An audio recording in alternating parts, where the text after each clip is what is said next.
Meu nome completo é Maria Fernanda Gomes Quintes França.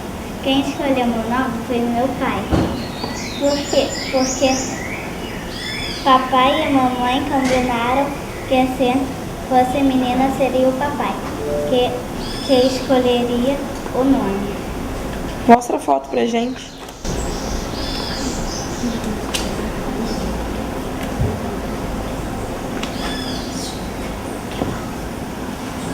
A infância é uma memória que se constrói a cada dia. São momentos da vida em que o passado não está tão distante e o futuro também é logo ali.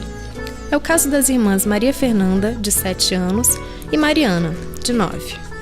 Com o cérebro ainda em processo evolutivo, as experiências mais corriqueiras, como estudar e brincar, tornam-se a base de suas construções pessoais. A memória ela é construída a cada momento que você pensa, que você utiliza a memória. Então, cada vez que você contar uma história, você vai contar ela um pouquinho diferente. Porque cada vez que você pensa naquele assunto, você reconstrói aquilo tudo novamente, a partir de uma série de elementos.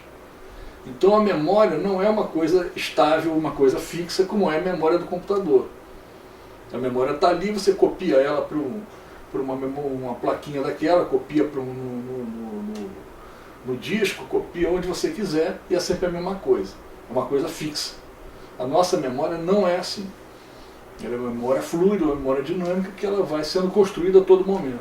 Eu tenho a memória melhor. Eu acho que sou eu. Acho que sou eu.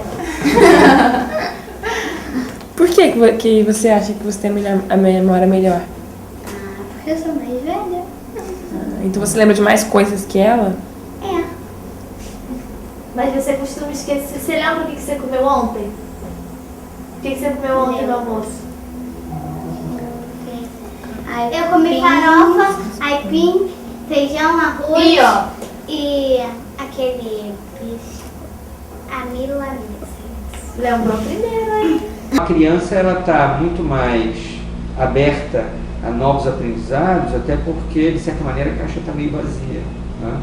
Então, a lembrança de alguma informação, e existe um fenômeno relacionado à memória que a gente chama de imprint, que é o seguinte: você identificou uma certa informação num certo momento, e aí você tem a experiência novamente com uma informação ou parecida ou com a mesma. Mesmo que você guarde fragmentos daquela informação inicial, que é a informação que lhe imprimiu aquele sistema que se abriu no cérebro de informação, aquela primeira experiência que você teve com aquela informação facilita a sua segunda experiência com a informação.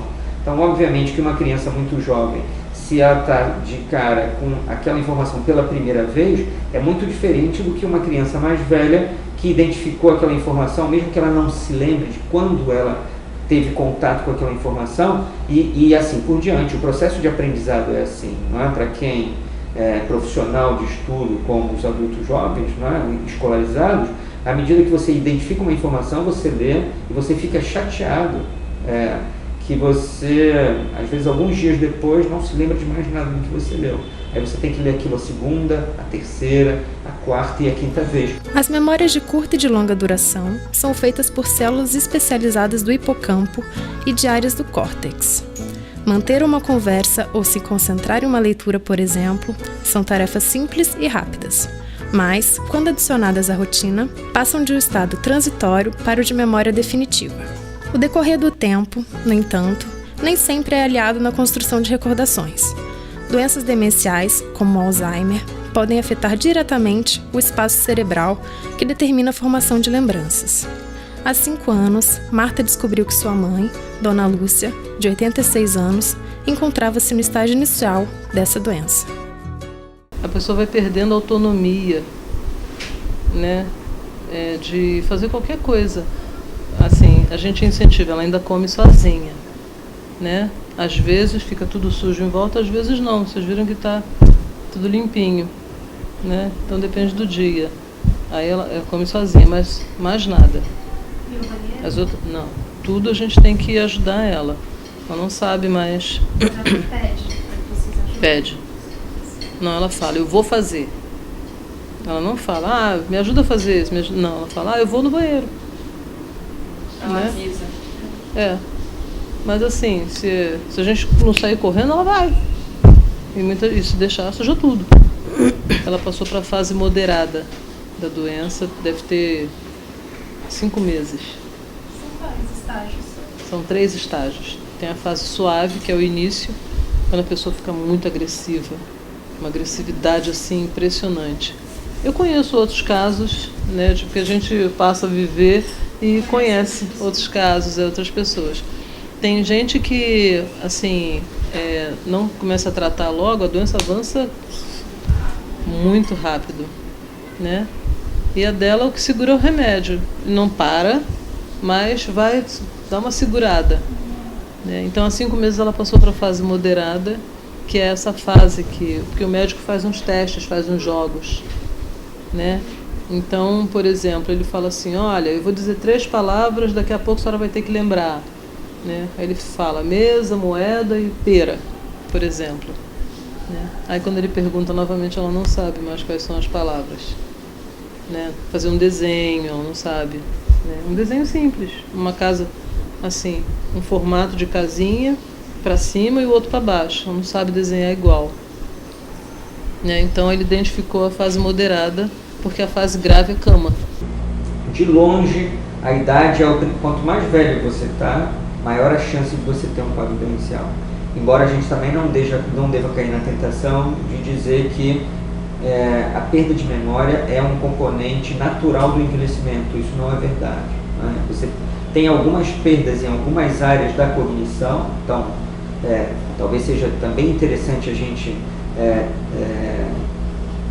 citar essa questão da cognição para diferenciar de memória, porque existem algumas áreas da cognição que parecem, a gente diz parece porque muitas vezes na ciência a gente acha que alguma coisa não está funcionando normalmente e depois a gente descobre que aquilo ali não era normal, não é? Então, assim, no melhor do conhecimento atual, algumas áreas de capacidade cognitiva parecem se perder levemente com o envelhecimento normal.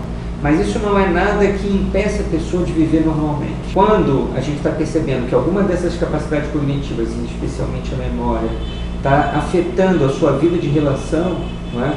Tanto a capacidade de trabalho ou a capacidade de lazer e comunicação com as pessoas, e isso está começando a lhe tornar dependente de alguém para realizar algum tipo de atividade, ou mais complexa ou mais simples, você provavelmente esteja de frente para um quadro desses de demência. Você vai perdendo os registros lentamente, vai perdendo as referências, vai perdendo o vínculo entre uma coisa e outra. Como eu estou dizendo, a memória ela é montada a todo momento.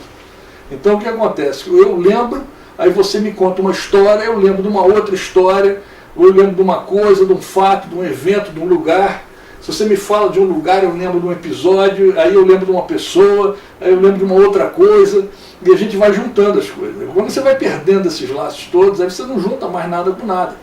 Aí a pessoa vai ficando perdida porque vai deteriorando o cérebro do indivíduo. Isso é o que acontece com quem tem Alzheimer. Você pode se apresentar para a mesma pessoa todos os dias e todos os dias ela está te cumprimentando. A emoção nada mais é do que o foco da sua atenção que fica mais importante para aquela informação que está vindo. E obviamente é uma atividade cognitiva importante que ajuda muito a memória a se cristalizar. A formação de laços afetivos é importante em qualquer período da vida, tanto na infância, com a construção do que se é, quanto na velhice, com a lembrança do que se foi. A presença da família é essencial. A vivência dessas emoções não pode ser isolada, e cada indivíduo se faz, em novidade ou em recordação, ligando suas partes ao todo que o cerca. Assim, construir o que está por vir pode ser mais belo, ou ser refém do esquecimento pode se tornar menos doloroso. E quem é a melhor amiga de vocês?